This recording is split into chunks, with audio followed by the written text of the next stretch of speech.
Hey there, thanks for tuning into Duckbricks. I'm Chris, and welcome to another episode of Bionicle Fan and Reviews, the show where I review Bionicle and construction-related creations, canon or non-canon, pretty much any construction model that was not an official LEGO Bionicle set. These range from the canonized 2005 Dark Hunter and Rocky builds to the more recent TTV Canon Contest builds, and now even more recently, the Duckbricks Fan and Contest winners builds, as well as just a plethora of different mocks and random non-canon builds. Really, if there's a Bionicle build that catches my eye and has instructions for it out there, I will build it and review it for this channel. So if you're a longtime fan of the channel, you may know that this is one of our oldest ongoing series, and I plan to continue it until there are no more Bionicle models to review, which shouldn't be happening for a very long time. We've been making our way through the Dark Hunters and Rocky, as well as the other random canon models, but before we get into that, let's take a look at the criteria by which I review these Bionicle models. For every Bionicle fan and review, I rank the builds by 4 key points. Number 1 is posability. Can the model get in good poses? Can it support its own weight? And can it hold the weight of its own weapons, or is it just falling over? Number 2 is building techniques. Is the model just regurgitating stuff from existing LEGO sets, or is it trying something new and doing that well as using unique parts usages? Number 3 is overall aesthetics. How good does the model look completely agnostic of storyline relevance, and is it generally aesthetically appealing? And finally, number 4 is believability in universe, which means that does the storyline given to the model by the Bionicle story team make sense given how the model is built, and does the model scale well next to some representative samples from the Bionicle universe? And with that, let's consider these 4 points and more as we jump into a brief story and lore explanation of today's featured build. Alright, so for today's featured Bionicle fan and mock review, we have a reimagining and revamp of one of the classic 6 Toamata, in this case Toa Pohatu by Niels Niels. Pohatu uses a custom 3D printed Kanohi, which you can find linked in the description below, as well as of course links to the creator of the model itself. And so I probably don't need to go through Pohatu's backstory. You know him, you love him, so let's just dive right into the review itself of this revamped G3 Toa Pohatu. Alright, so here we have the revamp of Pohatu by Niels Niels. Again, I'll be reviewing these on 4 major points: posability, building techniques, aesthetics, and believability in universe. And for believability in universe, I'll be bringing alongside every other official LEGO set version of Pohatu to compare them with, so stay tuned for that. Of course, the model actually does officially tell you to include a boulder for him to kick. It's the same exact system boulder the original model came with, so it's kind of a nice touch. But of course, let's just start off with posability first, and there's one major thing I want to get out of the way. You see, this retains the original function of the very first Toamata Pohatu. As you can see here, the foot can actually kick, so you can kick the rock like so, and really, it's a nice function to have included because it definitely is a good callback to the original model. Unfortunately, that means that this thing is nearly impossible to make him stand up. You can kind of get him into good poses, but the moment that you're not really paying attention, he will just flop down. Unfortunately, because there's basically no friction in this mechanism, unlike some of the other revamps that actually did integrate friction, this is almost impossible to make him stand up. You have to spend a lot of time and effort to actually get this to stand, and honestly, it's just not really that good in terms of posability where that is concerned, because the leg will just keep falling out from under him. Now, depending on the tolerances of your pieces, you may have a better time than me. I do know that this function obviously can work better for some people than others, but it is a nice function to have. It just unfortunately absolutely kind of destroys the leg articulation because, again, if pieces aren't falling off like it just did right now, it will just very, very easily just slip and fall over. So that is just something you do need to keep aware of if you do actually want to build this model. It is nearly impossible to make it stand. That being said though, if you actually look at it and manage to actually get it to stand, you can articulate it in a lot of different ways. Of course, the legs can be bent fully at the knees and extended all the way out, so you get the full knee articulation like this. You also can rotate the foot back and forth. It has a bit of a friction tire here to somewhat add friction to the feet. It doesn't really do too much if I'm being honest, but it is nice in terms of filling up gaps as well. Now, of course, you can actually get this into different poses if you manage to make the legs not fall over immediately like that. It's obviously not the best way to actually have the function be integrated, but at least it is in there as a play function. It's just very annoying to actually get this to stand up because it's nearly impossible. That being said, there is kind of a good silver lining here. The function is super easy to remove. If you literally just don't want to have the function, just don't mount it on a gear and you're good to go. That's literally the only thing you need to do if you don't want the function as part of the model, so it is very easy to remove, and I probably will mod it myself to take out the function because as cool as it is to have a model of this size have the kicking function, it's just really frictionless and unreliable when moving the leg, and which will cause it to fall over. Moving onwards, we actually have some added articulation. I'm just going to keep my hand here to prevent him from falling over, but you can see that he actually does have two different types of articulation in the waist and the hip. So first of all, you can kind of wiggle this around. I really like how this middle piece kind of bends and flexes with the model. It really does feel like some bits and pieces of organic machinery here. And the hip can actually also be bent back and forth just barely on the ball joint, as you can see right there. So there's a lot of different articulation that you can get out of this one figure. It's a really good model in general, and I'm very happy with the way that the waist articulation turned out, especially on this model because it feels like this is flowing with him.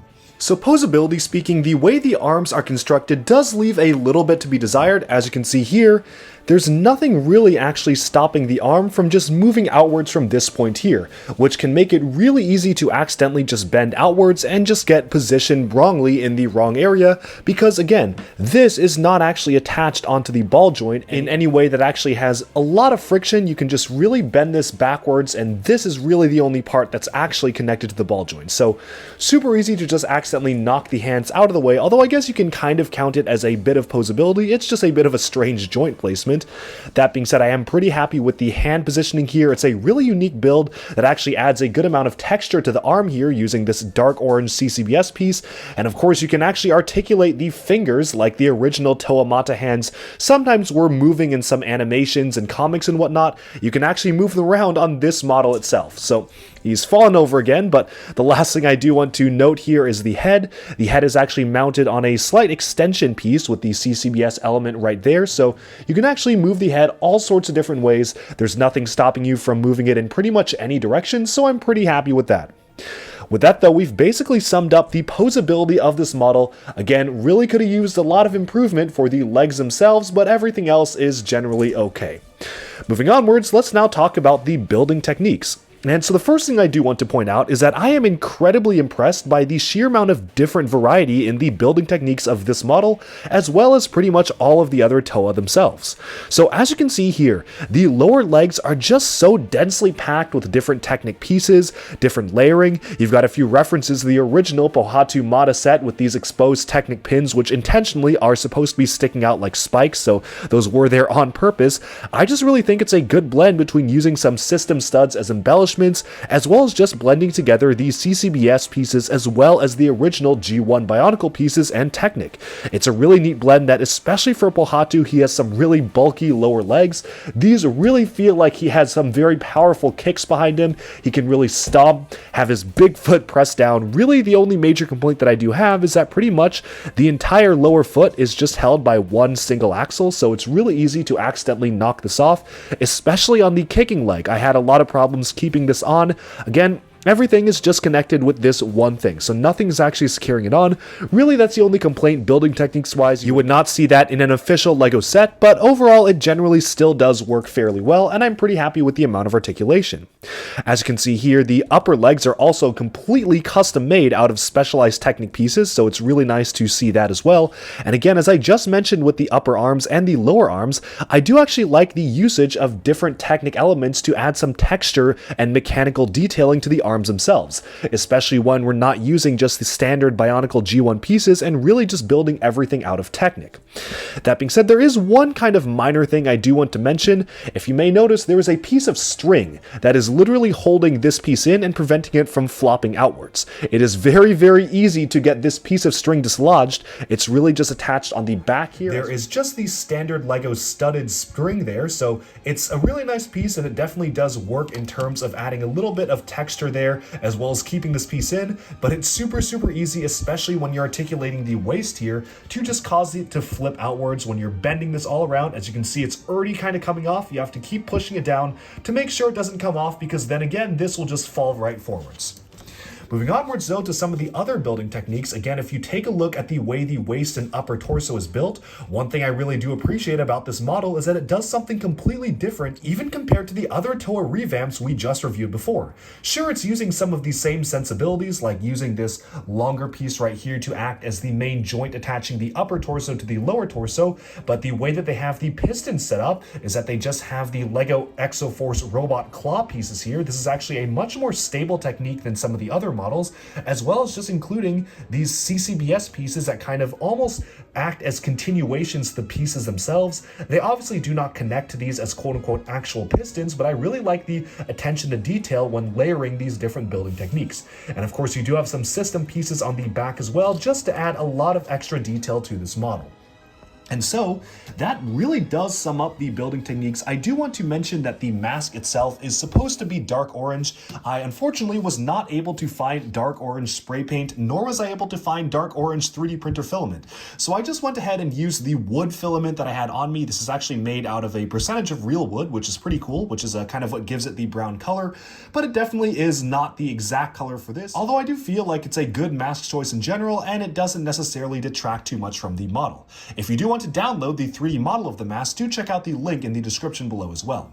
And with that, we can move on to point number 3, which is overall aesthetics. So ignoring the fact that this model does have a propensity to kind of just keep on falling over, it's really the worst of the Toa Mata revamps in that regard, everything else I think is really cool in terms of aesthetics. This has a very unique silhouette and building structure that really makes it stand out. He has a super narrow chest that kind of spirals outwards to some really bulky legs, but then a wide upper chest right here. So the waist is narrow, but the upper chest is really wide. Also, he's got a lot of texture and detailing in the way the color scheme is blocked. It's not just kind of a mess of browns and tans and dark browns. There's actually a lot of different thought that's put into the color scheme here, such as having the darker brown and tan coloration make up most of the lower legs, going upwards to some black elements at the torso, and most of the dark orange color or the lighter color is reserved for more of the upper torso, which really gives you the progression and feeling that the colors of this model are slowly going upwards from a lighter shade down here, down to darker, and to a slightly different type of armor here. Almost like everything dark orange is just armor that he's put on himself, which is a really cool look. Even moving it onto the back here, I love the amount of detail that they managed to include in this model. There's a lot of really additional pieces here and there that honestly don't really do too much in terms of stability, and sometimes can even take away from stability, but also do a lot of really great things in terms of making this look like a complete model from front to back. This looks like a very realistic but also very unique body shape, and I actually really appreciate the way that it's all put together. The one thing I do want to mention though is that the gear is really far out of the back there. It's almost obnoxiously sticking out, and again, the gear function as a whole is something that I really wish either had friction or was not included whatsoever. Probably the worst thing about the model in my opinion. So again, if you don't want to have the gear function, you can simply take it out and the other leg will work the same way.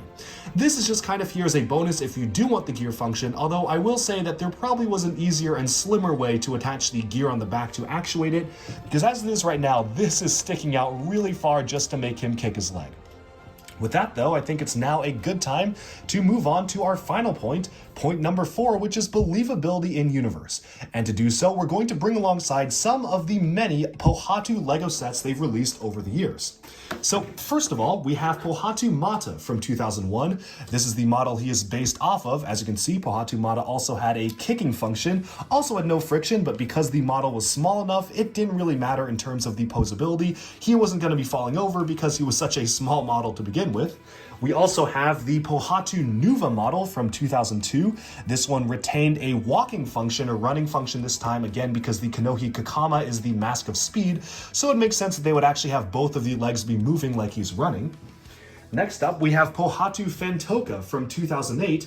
This is the Fantoka version that was recolored in orange because LEGO was wanting to switch up their brown colored sets a little bit. This unfortunately was one of these sets that was not selling very well due to the color palette, so in 2008 LEGO wanted to do something different and just give Pohatu an orange color scheme.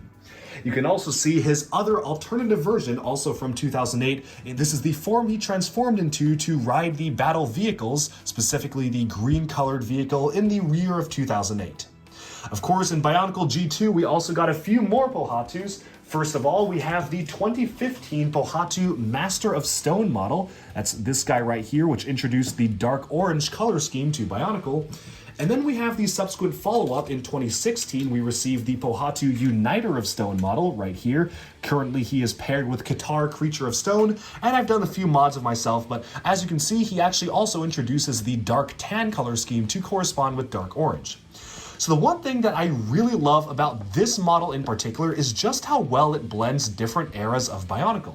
Obviously, it draws direct inspiration from the 2001 Toa Pohatu Mata model, but there's actually a lot of other things that really make this similar to some of the other models. So first of all, taking a look at Pohatu Mata, obviously he's got the Technic pins on the sides of the legs there, which were actually attached onto the original model, just adds a bit of texture and spiky detail, so I do like that. And he also kind of has the arms being positioned in this particular setup, having them kind of back mounted and giving him a very unique silhouette overall, which again is retained on the larger model. Obviously the hands as well, with the fingers, are exactly the same setup, even using the same handpiece as the original model, and of course the tan and brown color scheme originated from this model. That being said, I do really like the usage of dark orange, which was something that the 2015 CCBS Pohatu introduced. It's a really interesting color that I think works really well for a Toa of Stone. It certainly, at least to me, is a little bit more visually interesting than just the browns and tans, and I really do appreciate the attempt to include different shades of brown, like the dark orange shade, into this model itself.